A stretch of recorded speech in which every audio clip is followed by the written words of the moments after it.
Welcome to the deep dive. Today we're going somewhere a bit different. We're setting aside maybe the gentler ideas about positive thinking. Yeah, definitely taking a harder edge today. We are diving into this really uncompromising world described in the source material as the philosophy of self-armoring. Yeah. And our mission for this deep dive is pretty straightforward. We want to pull out the core, maybe hardline concepts about confidence. And daily discipline, too. Right. It's all from this, well, intense source material. It seems to promise something beyond just soft motivation. It's about verifiable self-competence. And that's really the hook, isn't it? The source makes this really provocative claim. It says true, lasting confidence. Well, it's not something you get just by repeating affirmation. Right, not just wishing it were true. Exactly, or trying to think yourself into believing. It demands what you could call a proof of work model, something much more concrete, challenging even. And that leads us right to this core idea, building mental armoring. Armoring. Yeah, and it's not just a metaphor, for being thick-skinned. The philosophy presents this armor as like a structural necessity, something you have to consciously engineer day in, day out through relentless action. And you need this continuous pileup of evidence, verifiable proof that you actually do what you say you'll do. Okay. Let's unpack that distinction right away.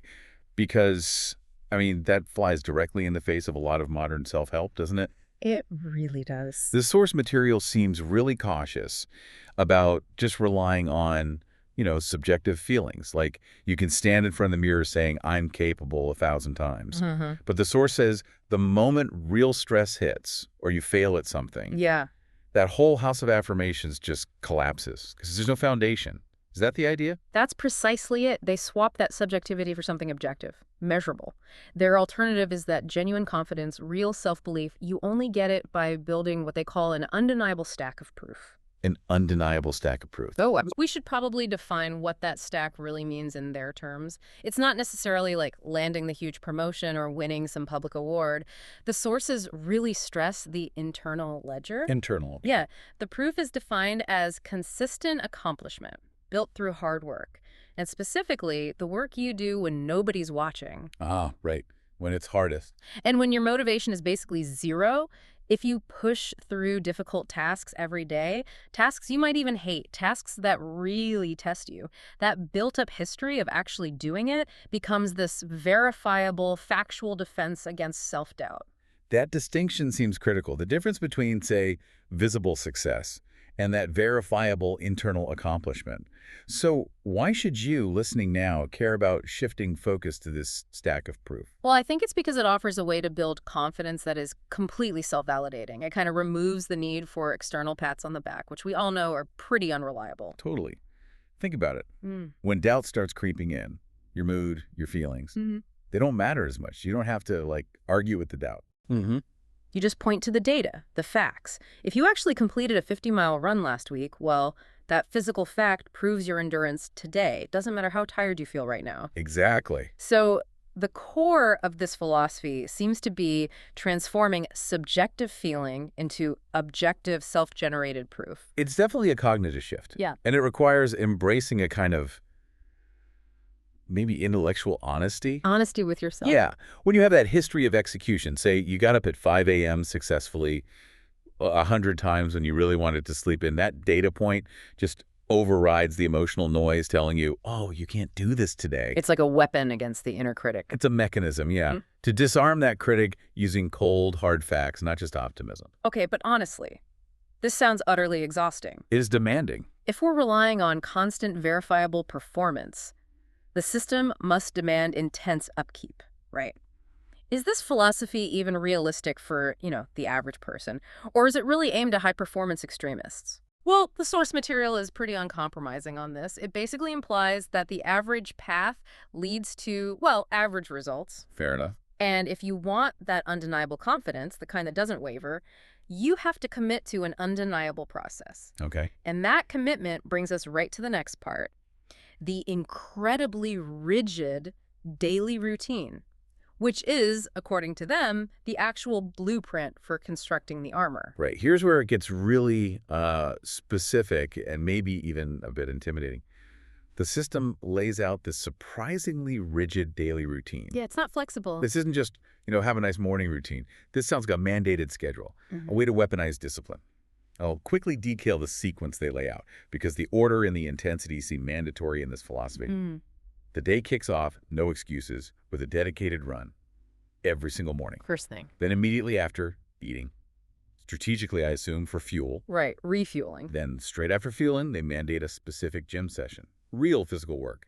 Following that hard labor, there's dedicated time for stretching and recovery. Makes sense. Physical maintenance. And then, the kicker, maybe. Yeah. Topping off this really demanding physical start, they require hours of structured meditation. Hours. Yeah, that often surprises people. That seems extreme. It is, but it's a highly engineered system. We have to look at why this specific sequence is supposedly mandatory. It's not just a random list of healthy habits. Okay, so what's the thinking? The morning run, for example. It serves as both metabolic and psychological priming. It forces your mind to conquer that initial friction, that desire to stay in bed. To get the first win of the day. Exactly. If you beat the resistance to running first thing, you kind of set a precedent. Resistance is futile for the rest of the day, basically. Then the immediate eating and the gym session, it seems designed as a reward loop, but coupled with even more demand. Oh. The physical discipline, lifting heavy, pushing your limits, it creates a measurable, sometimes painful data point of accomplishment. This isn't really exercise just for health in this context. It's framed as exercise for psychological warfare against, well, softness. Wow, okay. And what about that final piece, the hours of meditation? That seems like the most time-consuming, maybe the most extreme part, especially after all that physical effort. It does seem that way. But the source material defines this meditation not as just, casual mindfulness or relaxation. Not just chilling out. No. It's framed as structured cognitive training. The hours might be broken up throughout the day, but the overall goal is achieving total command over your internal thought processes. Control the mind. Right. If the physical stuff builds the outer shell of the armor, the meditation is meant to forge the inner core. It forces you to confront and control the mind that would otherwise whisper doubts or seek easy distractions. This is where they believe the true, deep resilience is baked in. So the routine itself becomes the proof. Essentially, yes. If you can maintain this extreme discipline, if you can conquer yourself, your urges, your desire for comfort, day after day after day, the successful execution of the routine is the daily hard work. It is the consistent accomplishment. Ah, I see. It feeds directly into that undeniable stack of proof. The routine, done right, is both the forging process and the daily evidence that you're capable. It's like a self-contained verification system. That actually makes a lot of sense now. The armor isn't just built from the big wins, but from winning those small, repeatable battles against yourself every single morning. Precisely. But if you're maintaining that level of discipline, surely you must have some massive ambition driving you forward, right? You'd think so. And that leads us very naturally to the next really critical concept, which is actually a big cautionary note in this philosophy. A warning. Yes, about the nature of ambition itself. The system specifically warns about the danger of letting your ultimate dreams, your big goals, become your master. Letting your dream become your master. What does that mean exactly? This is where the psychology gets quite nuanced, I think. A goal should be a motivator, obviously. It should pull you forward. Sure. But if that vision, say, becoming CEO or writing that great novel, if it becomes so idealized, so huge and grand that it paralyzes you. The pressure. Exactly, the pressure of its own weight. Then, they argue, it has become your master. And a master like that, it can command fear, inaction, endless analysis paralysis. We see that all the time, don't we? Someone dreams of writing a book, but the dream itself feels so impossibly big they never even open a Word document. That's the perfect example. The dream has enslaved them to inaction. The self-armoring philosophy demands you break that specific connection. Okay, so if the dream becomes a master, it kind of defeats the whole purpose of the discipline you've been building. How does the rigid routine actually prevent that psychological trap? By forcing action over fixation, that's the key. The goal of the whole armoring routine is to deliberately redirect your focus away from the massive abstract outcome, the novel, the promotion, and onto the concrete, controllable input. The daily grind. The 500 words you write before breakfast. The mandatory morning run you complete. The things you can control today. If you focus solely on the process, on the work itself, the big dream kind of shrinks back into its proper role, which is just being the initial motivator, the thing that got you started. Right. You stop being the passive subject of your own huge ambition, constantly judging where you are now against some impossible ideal. And instead, you become the active generator of output. The work itself becomes the master, in a way, but that's a master you can control through your actions, unlike the distant, unpredictable outcome. That completely reframes ambition, doesn't it? It's like the philosophy strips the overwhelming emotional charge away from the end goal Yeah. and reinvests that energy directly into the immediate task at hand, turning abstract desire into concrete, manageable daily output. You got it. That's the core mechanism. So bringing this all together, what does this really mean for you, the listener, who might be trying to find genuine, reliable confidence? Hmm.